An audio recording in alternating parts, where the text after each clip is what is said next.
Muli, isang magandang araw mga kaibigan, mga kababayan.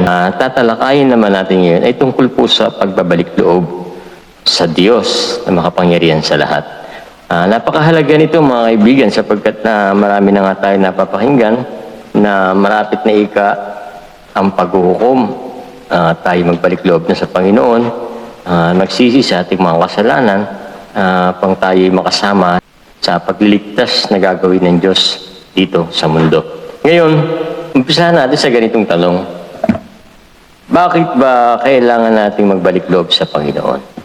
Una, basahin natin ang aklat ng Isaiah chapter 59 verse 1 hanggang verse 2. Dito kasi makikita natin, mga kaibigan, kung bakit natin kailangan na magbalik loob sa Panginoon.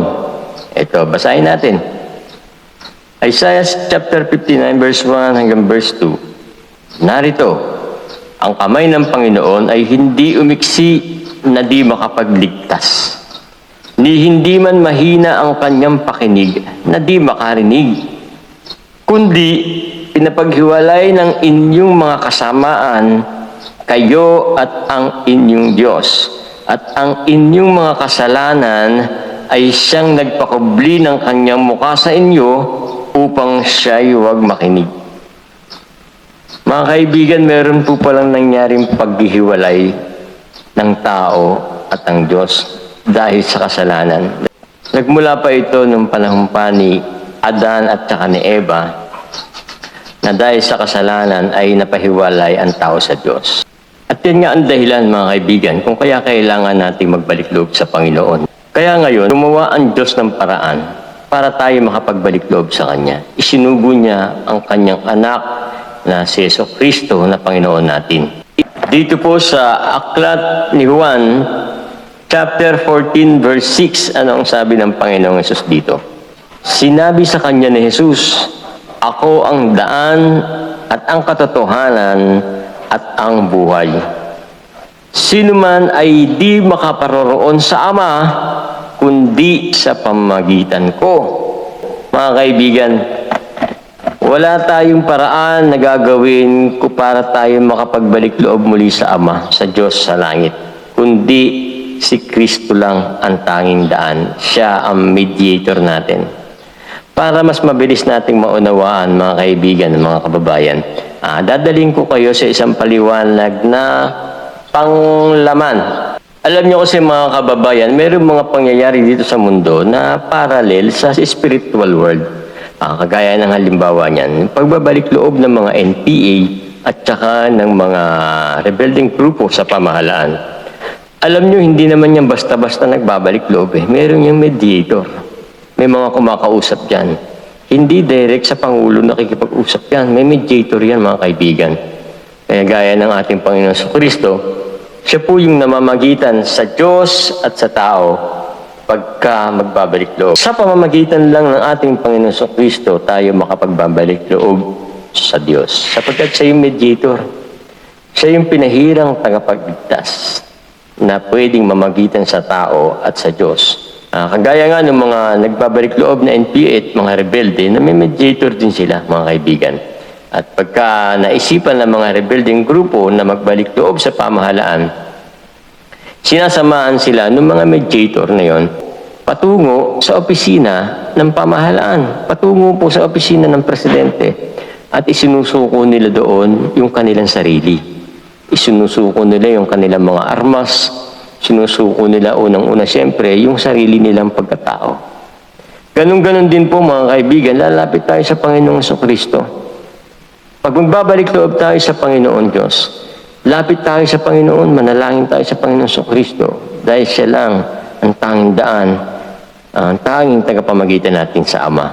Pagkatapos nating isuko yung ating sarili sa Panginoong Jesus, isinuko natin yung buhay natin, yung pagkatao natin sa Kanya, at sinabi natin siya na yung ating Panginoon at tagapagligtas. Dahil sa ating pananampalataya, tayo patatawarin niya sa ating mga kasalanan. Yan po yung sinasabi sa aklat ng unang Juan. Ang unang Juan, chapter 1, verse 8, hanggang sa mga talatang sumusunod. Ang sabi rito, kung sinasabi nating tayo walang kasalanan, ay ating dinadaya ang ating sarili, at ang katotohanan ay wala sa atin. Kung ipinahahayag natin ang ating mga kasalanan, ay tapat at banal siya na tayo'y patatawarin sa ating mga kasalanan at tayo'y lilinisin sa lahat ng ating kalikuan. Maliwanag dyan mga kaibigan na ipapahayag natin sa Diyos at sa ating Panginoon Kristo yung ating mga kasalanan. Aminin natin, magpakumbaba tayo sa ating Panginoon Diyos na tayo nagkasala, lumabag sa Kanyang kalooban at isinusuko na natin yung ating sarili, ating buhay sa Kanya. Kagaya ng mga rebelding grupo, sa pagbabalik loob nila, alam niyo mga kaibigan, itinitigil na nila yung masasamang gawa nila. Diba? Oras na nagbalik loob na sa gobyerno yung mga NPA at mga rebelding grupo, mga kaibigan, pati mga baril nila, mga pasabog, kung ano mang ginagawa nila, ititigil na nila yon. Hindi na sila sasama sa mga plano ng destabilisasyon ng gobyerno. Hindi na sila makikiisa sa panggugulo sa mga mamamayang inosente, sa paggawa ng masama para pabagsakin ng gobyerno.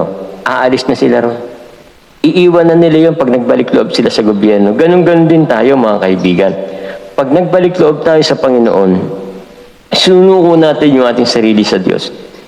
Iwanan na rin natin yung mga masasamang gawa natin. Kung dati tayo sugarol, hindi na tayo magsusugal ngayon.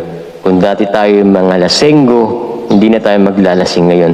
Kung dati tayo mga babaero, lalakero, at kung anumang mga bisyo nating pinagkakaabalahan dati, kung tayo dating adik, tigsasyabu, nagnanakaw, o nanghakarnap, o pumapatay ng tao, ngayon, iiwan na natin yon. Kagaya ng mga NPA na nagbabalik loob, iniiwan nila sa samang gawa nila.